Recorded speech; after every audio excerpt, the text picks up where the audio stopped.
The crowd stopped breathing, not because something violent happened, because something impossible happened.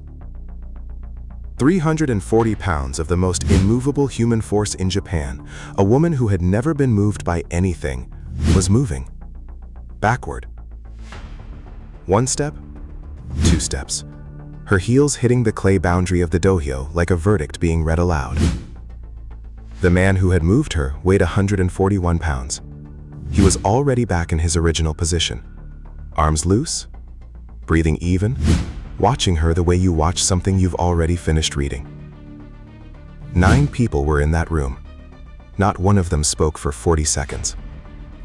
The building had no public name. It existed in a part of Tokyo that the tourist maps of 1970 didn't bother with, a district of working warehouses and practice halls, and the quiet, purposeful infrastructure of Japanese sports culture operating below the level of ceremony. The kind of place that serious people went to do serious things, without an audience, because the audience was a distraction from the seriousness. The dohyo inside was regulation size, 18 feet in diameter. The clay surface packed and leveled with the obsessive precision that sumo tradition demanded. The straw bales forming the boundary were fresh, the sharp, clean smell of them mixing with the older smell of the hall itself, the compressed decades of training and sweat, and the particular atmosphere of a space where physical limits had been tested so many times the walls had absorbed the knowledge. Bruce Lee had arrived in Japan 3 days earlier. He was in the country for film-related meetings, discussions about international distribution, conversations with producers who were beginning to understand that something unprecedented was building around this man and wanted to be part of it before it became too large to approach. The schedule was full, the days were long, the evenings were the only time that belonged to him. He used them the way he always used unscheduled time. He found gyms, he found training halls, dojos, wrestling rooms, anywhere people who were serious about physical truth gathered to practice it. He had done this everywhere he traveled: London, Los Angeles, Hong Kong, San Francisco, Seattle. The geography changed.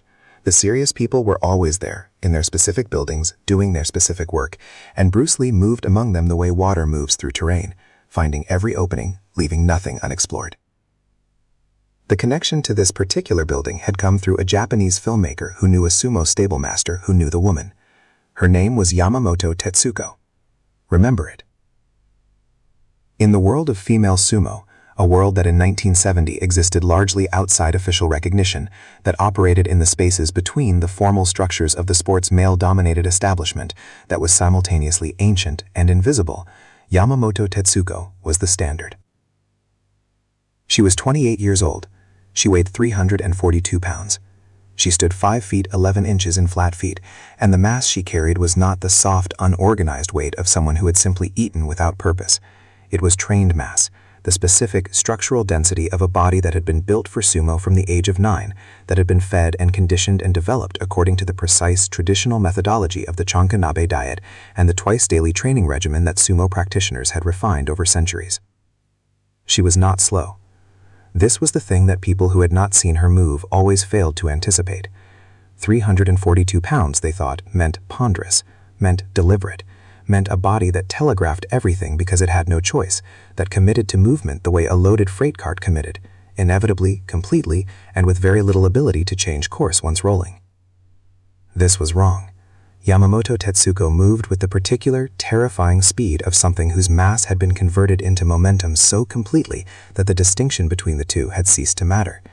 The first step of her charge, the tachi-ai, the initial collision that opened every sumo match, covered 4 feet in less than a second and arrived with the force of a small vehicle. In 11 years of competition, she had pushed every opponent across the dohyo boundary. Every one. Not most, not the majority. Every single opponent who had stepped into the clay ring with her had been moved, backward, off the clay, across the straw boundary, by the force of her body in controlled, practiced, total motion. Her hands, when they struck in the initial clash, hit with enough force to compress the shoulder joints of trained athletes. Men who had watched her train described the sound of the tachi-ai as something between a drum and a car collision. The straw bales at the ring's boundary had been replaced 7 times in 3 years at her home stable because the force of bodies driven into them had damaged the compression. She had never been moved backward. Not once. Not by anyone.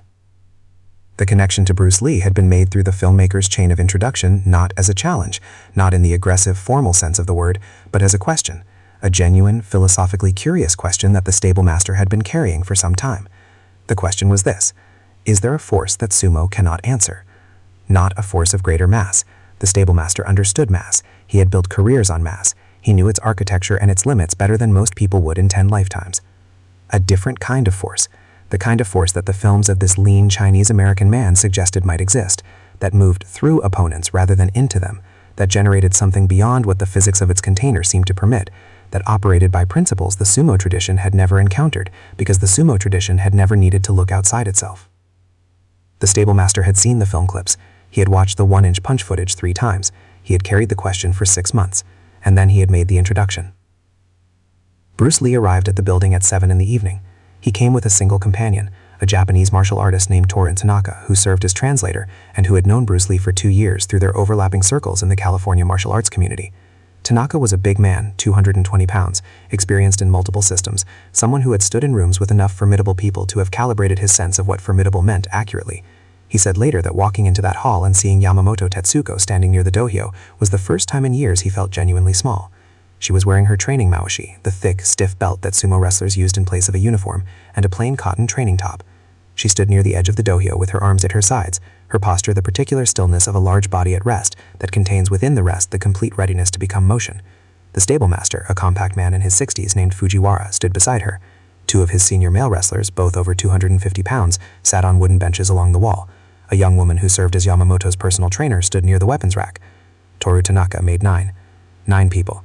The dohyo between them, the clay surface pale and exact under the overhead lights. Bruce Lee walked to the edge of the dohyo and looked at it with the same systematic attention he brought to every unfamiliar surface, reading the size, the clay composition, the level of the boundary bales, the way the overhead light fell across it. Then he looked at Yamamoto Tetsuko. She was already looking at him. Her expression was not contemptuous. This needs to be said clearly, because the easy story would make her the arrogant giant and Lee the underestimated small man. That structure works narratively, but it wasn't what happened. Yamamoto Tetsuko was not arrogant. She was a serious practitioner who had spent 19 years developing the most refined version of her system that her body and her teachers and her commitment could produce. What her expression contained was something more specific than contempt. It was the honest, professional assessment of someone looking at a physical reality and processing what that reality meant for the afternoon's purpose. He was 5'7". He weighed 141 pounds. She outweighed him by 201 pounds. In sumo, in the specific, ancient, technically sophisticated system she had trained in since age 9, weight was not merely an advantage. It was the medium. The entire physics of the sport operated on the principle of mass and motion. The greater the mass, the greater the force, and the greater the force, the more irresistible the push across the boundary. This was not a simplified understanding. This was correct physics. Mass times acceleration equals force. She had more mass. Therefore, under equivalent acceleration, she produced more force. This was not ego. This was arithmetic. She had done the arithmetic. The arithmetic said, "This afternoon will be brief." The stable master made tea. This was not ceremony for its own sake. It was the specific ceremony of a man who understood that what was about to happen deserved to be preceded by something that acknowledged its unusual nature. Tea meant, we are serious people, taking this seriously. Tea meant, no one is rushing. One side, Fujiwara and Yamamoto on the other. The 2 senior wrestlers remained on their benches. The personal trainer stood near the door. Through Tanaka's translation, Fujiwara said, "We have heard things about what you can do. We have seen a small piece of footage. We are curious about one thing specifically." Lee waited. In sumo, the body's weight is the engine.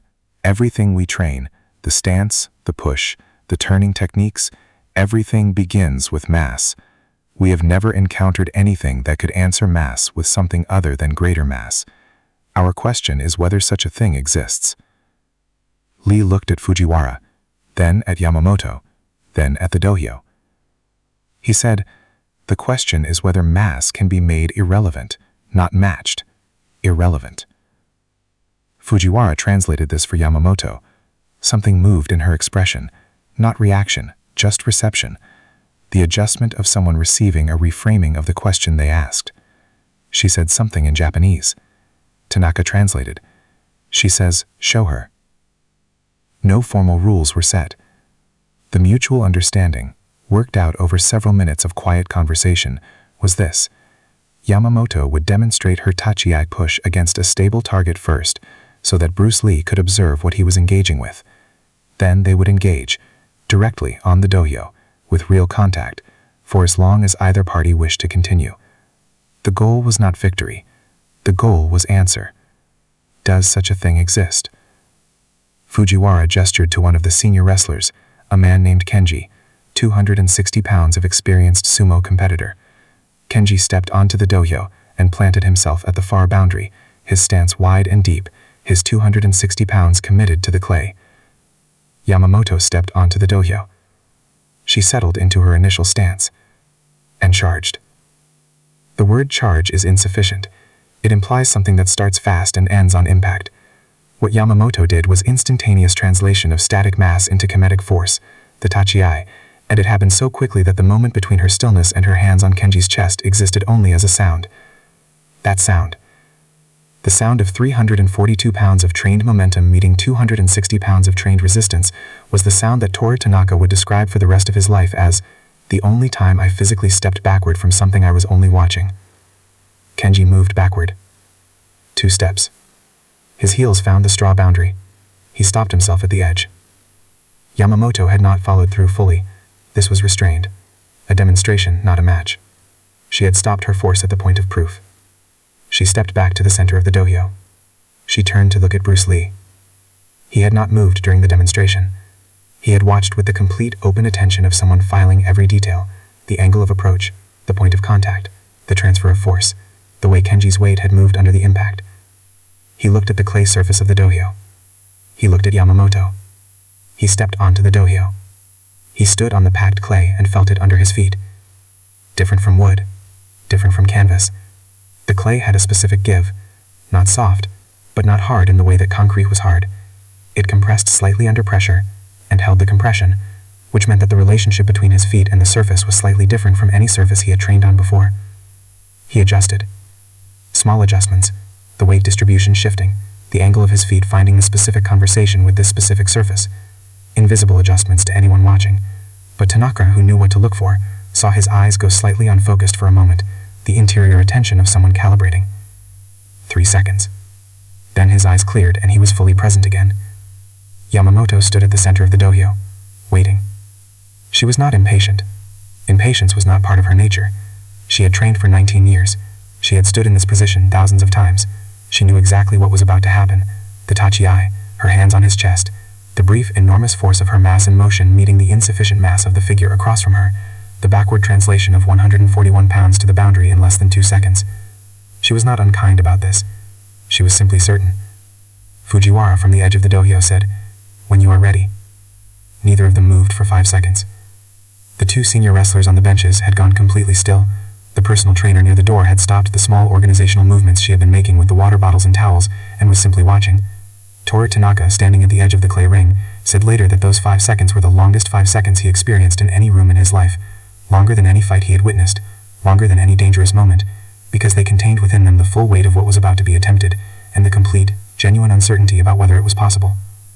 Yamamoto Tatsuko charged. The tachi was full. Not demonstrative, not restrained, full. The complete, total, everything committed charge that had moved every opponent she had ever faced. 342 pounds of trained mass in motion, covering the distance between the 2 of them in less than a second, her hands driving forward at the level of his chest. And here is where the accounts diverge slightly, the way accounts of extraordinary events always diverge in the specific details while agreeing on the fact. What Tanaka saw, Bruce Lee did not step back. He did not brace. He moved. A lateral shift so small it was almost invisible, a reorganization of his center that changed the angle of his body relative to the incoming force by perhaps 15 degrees, and his right hand came up not as a block but as a redirect, meeting Yamamoto's left arm at the wrist and the elbow simultaneously in a single flowing contact that didn't resist the force but angled it. Angled it. The 342 pounds of force didn't stop. It couldn't stop. The physics of momentum and motion don't stop because someone touches a wrist. The force continued, but the direction it continued in was no longer the direction it had started in. It went past him. Just past. 6 inches to his right. The enormous force of the tachi redirected 6 inches by a touch that lasted perhaps a quarter of a second, passing beside him like a train on a track that had been shifted just enough. Yamamoto's forward momentum, now carrying her in a direction that was fractionally but decisively off its original line, encountered nothing. No resistance. No target. The thing the force was aimed at was no longer where it was aimed. And in the brief, strange, mechanically inevitable moment that followed, the moment when committed momentum in an incorrect direction must find a new relationship with gravity, Yamamoto Tatsuko took 2 steps backward. Not falling, not stumbling, the trained body of a 19-year sumo competitor finding its balance with the automatic competence of deep muscle memory. But backward. 2 steps. Her heels touched the straw boundary bales. Bruce Lee was standing in the center of the dohyo where he had been standing before the charge. Arms loose. Breathing even. Nobody spoke. The 2 senior wrestlers on the benches, men who had trained with Yamamoto for years, who had felt the tachi themselves in practice, who understood from the inside what it meant to be the object of that force, were motionless. Fujiwara stood at the edge of the dohyo, with both hands at his sides, and his face doing something that his face, in the memory of everyone present, had never done before. It was uncertain. Fujiwara's face was not supposed to do uncertain. He was 63 years old. He had been in sumo for 50 of those years, as a practitioner, as a trainer, as a stable master. He had seen everything the sport contained, and a great deal that existed at its edges. His face was the face of a man who had processed so much experience that uncertainty had been burned out of it long ago, replaced by the permanent, considered calm of deep expertise. For 40 seconds, his face was uncertain. Yamamoto Tatsuko stood at the boundary of the dohyo. She was looking at the clay surface of the ring, not at Bruce Lee, not at Fujiwara, not at any person in the hall, at the clay. With the expression of someone who needs to look at a neutral surface while their understanding of something fundamental completes its revision. She had felt it. The redirect, the touch on her wrist and elbow that had cost almost nothing, 141 pounds of force applied for a quarter of a second, and had made 342 pounds of committed momentum irrelevant. She had felt it from the inside. And feeling it from the inside was a different experience from watching it from outside, because from the inside it told you something that the outside view couldn't fully communicate. It told you that the force hadn't been stopped. It hadn't been matched. It hadn't been resisted or absorbed or met with a greater opposing force.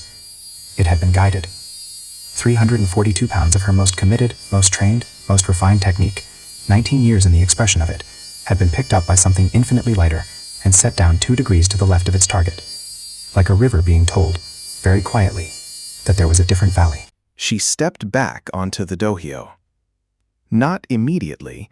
She stood at the boundary for a full 30 seconds after the 40 seconds of silence, 70 seconds total, of a stillness so complete it had begun to feel like a physical presence in the room, like a 7th person nobody had introduced. Then she stepped back onto the clay. Her face had resolved. The uncertain look, the one nobody in that hall had seen on her before and would never see again after, was gone. What replaced it was something that the people present would spend years trying to describe accurately and would always arrive at approximately the same word. Awake. Not angry, not determined in the competitive sense, not the jaw-set, narrowed eyes determination of a fighter who has been surprised and wants to correct the surprise through force. Something cleaner than that, more interior. The expression of someone who has received unexpected information and made the decision, consciously and completely, to receive it rather than reject it. She stood in the center of the dohyo. She looked at Bruce Lee. She said one word in Japanese. Tanaka translated it quietly, almost to himself. Again. Bruce Lee stepped back onto the clay. He reset to his position, the open, forward-weighted stance that looked from outside like almost no stance at all, arms loose, shoulders open, the body in the state of organized relaxation that was the physical expression of everything Jeet Kune Do was built on. This time Yamamoto did something different. She changed her tachi approach. In sumo, there are variants of the initial charge, different hand positions, different angles of engagement, different strategies for what happens in the first contact. The straight push, which was what she had used in the first exchange, was the most powerful but also the most committed. She had used it because it was her strongest technique and because the arithmetic had told her it would be sufficient. The arithmetic had been wrong. So she adjusted. This time her approach came lower, a slight drop of her center of gravity that changed the angle of attack, directing force at a lower point on Bruce Lee's body, where a redirect would require different mechanics. She was not abandoning the tachi, she was refining it, targeting the element of the first exchange that she had identified in the 70 seconds of stillness as the variable she could change. She was thinking. This was what made Yamamoto Tatsuko great, Not the mass, not the force, not the 19 years of refined technique, though all of those things were real. The mind. The ability to receive information from an exchange, identify the adjustable variable, and implement the adjustment before the opponent expected it. She charged. Lower. Faster. Fractionally, imperceptibly faster, the adjusted approach removing the slight preparatory moment that the standard tachi required. Bruce Lee moved. Different from the first time. He didn't redirect at the wrist and elbow. He moved, again the small lateral shift, the 15-degree reorganization, but this time his left hand met her right shoulder at the moment of her lowest point, when her momentum was most committed and her center was furthest forward, and he did something that had no name in any Japanese martial arts vocabulary, because nothing in the Japanese martial arts tradition had produced the specific combination of principles that made it possible. He added to her force. A brief, precise, downward and forward addition, not resistance, not redirection, but augmentation, a touch that took 342 pounds of forward momentum at its most committed and pushed it very slightly further forward than it had intended to go. The effect was counterintuitive in the most total sense of the word. Yamamoto's charge, already carrying everything it had, received a small additional component, the specific, precisely angled addition of Bruce Lee's left hand, and the combined force went somewhere that 342 pounds of solo momentum would never have reached. Down.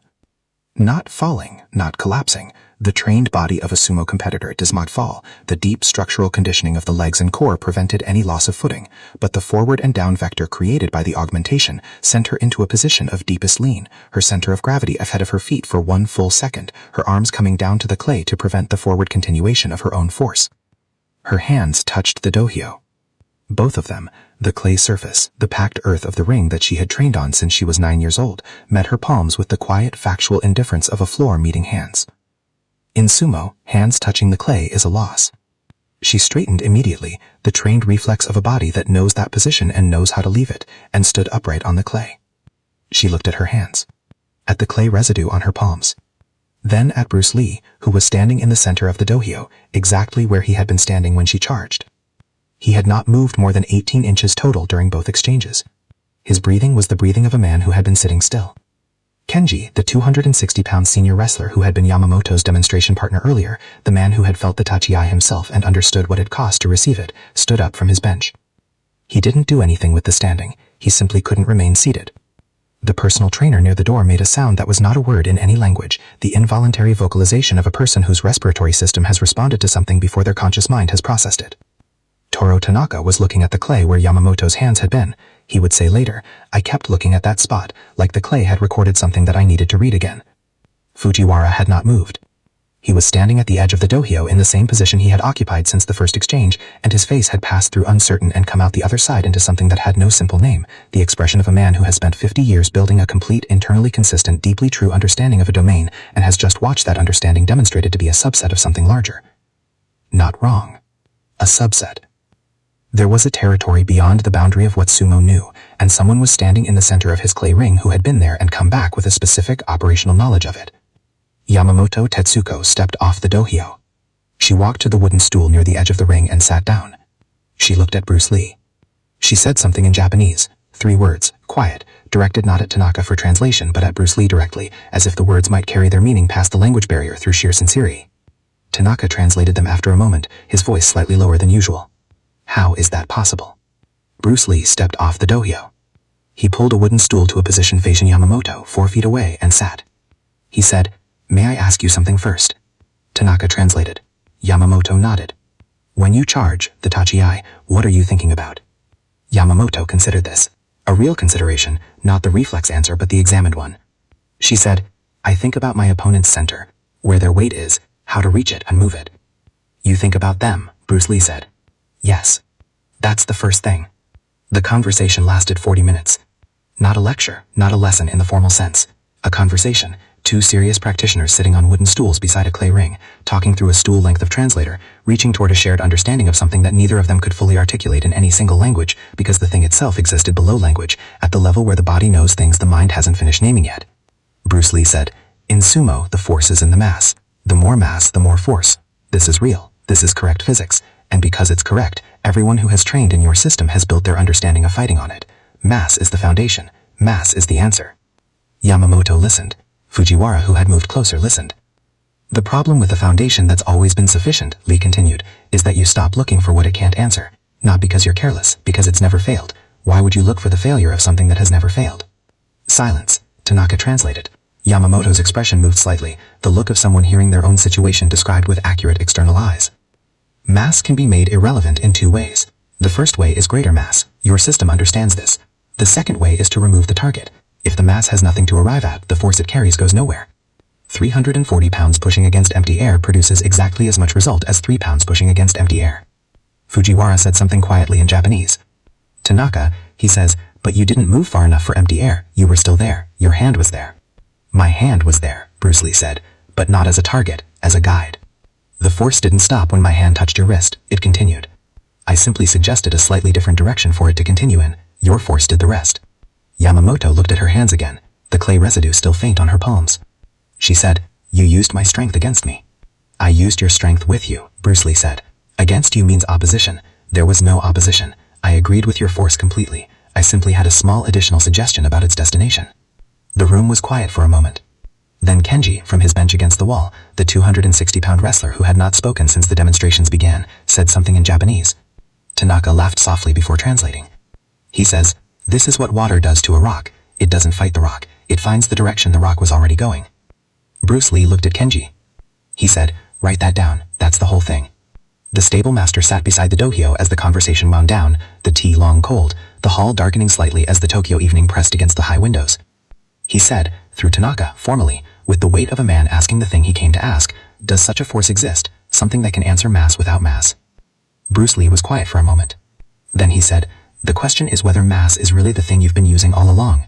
Fujiwara tilted his head. What Yamamoto has, Lee said, is not just mass, it is commitment.